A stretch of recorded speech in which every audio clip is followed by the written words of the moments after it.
Got headaches, got migraines shooting up the head, got a lot of tension in right here, got some neck pain with that. Well, here's how you could fix it. These muscles are tight. Why are they tight? First, because you sit in front of computers all day. Because I can teach you how to fix it, but if you're going to go back to this, you'll be doing this for the rest of your life, which is actually not bad to do it on a regular basis for stretching purposes, but you cannot be doing it because you're dying from headaches every day. How you really fix it is stop doing this, have good ergonomics.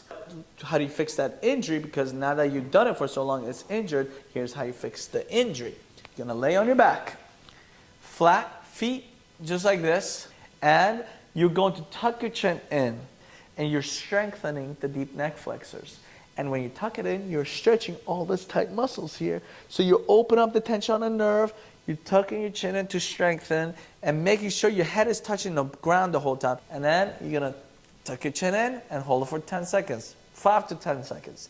You're going to go, let's say 5, 4, 3, 2, 1.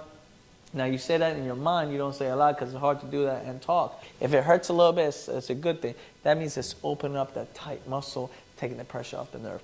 Now if you have more problems, you're going to seek your doctor, but you have to understand that it is important to have structural good support because your structure of your spine dictates your function of your heart, body, your field. Until next time.